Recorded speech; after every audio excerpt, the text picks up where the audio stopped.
Hello, my name is Nguyen, and today I will be talking about my research project for the 2024 Innovation Day. Composite laminates, as you know, are used in a variety of aerospace, automotive, and construction applications due to their low weight, high strength, and customizable properties. However, these composites may be damaged in multiple ways, including cracking and fiber breakage. Our research is specifically about delamination that can be caused by barely visible impact. As the name suggests, these impacts are hard to detect from visual inspections on the surface and may cause catastrophic damage. There have been many methods over the years to find these delamination morphologies. However, out of all these methods, ultrasonic scans have been found to be the most accurate and is able to find the depth of delamination. From ultrasonic testing, we are able to derive ultrasonic scans as shown here. However, these scans are very noisy due to gradient, and it's very difficult to categorize per-ply delamination morphologies using traditional clustering methods. Fortunately, new methods have been developed using machine learning. Using these methods, we are able to classify the image to per-ply delaminations as shown here. However, machine learning has a particular drawback of requiring a lot of data to train on. Unfortunately, we only have a limited data set as shown here. These are 19 images of 16-ply, 15-interface composite laminates under impact.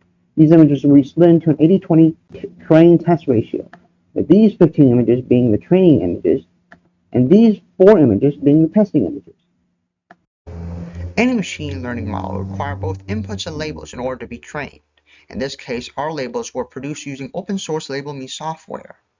The label was also turned into an output for visualization purposes. In our experiments, we have artificially increased the data through augmentation. This is done by both rotation, flipping, and elastic distortion. This helps keep the general features of the data set while preventing any overfitting. We can also increase the data set by using synthetic data, as shown here. These synthetic data were based off the real data.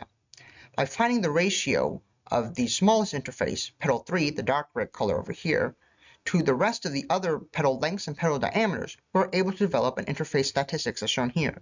Using these statistics, we were able to develop synthetic data. Now from our synthetic input data, we are able to apply a gradient in order to have it match more closely with real input UT data. For the output data, we use that to create the gradient label in order to train our machine learning model. In our experiment, we'll be using Ronberger's famous unit architecture, which has an encoder-decoder network, which is able to capture local and global information in order to segment images accurately. In our experiment, we will train the model with different types and amounts of data. For experiment A, we'll be trained with only real data. For experiment B, we're training real and augmented, and experiment C contains trained real, augmented, and synthetic. Each data type is split into an 80-20 ratio, and for experiment B and C, the amount of data can be a 1-to-1 ratio between real and augmented, all the way up to a 1-to-18 ratio. The same can be said for synthetic as well. From our experiments, we can find some very interesting results. As seen here, if we train using all real data, it will give us a mean IU of 66.9%. This means image-wise that is able to capture the overall area of delamination, not necessarily the per-ply delamination. This is different if we were to go with our experiment B, in which we find that the best ratio of augmented to real data is to 8-to-1 to ratio if we split for the trained testing data. This gives us an image like this. As seen here, it's much able to capture per-ply delamination. However, due to the noise in the input image, it's still difficult for the model to capture some delaminations on certain plies, as seen here. Now, if we were to apply augmented, synthetic, and real data, we find there's a marginal increase in IOU of only about 30-something%. And if we were to use an 8-8-1, that is to say, 8 times the amount of augmented and synthetic data as real data, we get the best results. These images look like this. As see, the amount of effects of the noise of the input image on the model output is much less. From these results, future direction for this research can be including increasing amount of data by simulation, by further different methods of augmentation, and by changing the model used.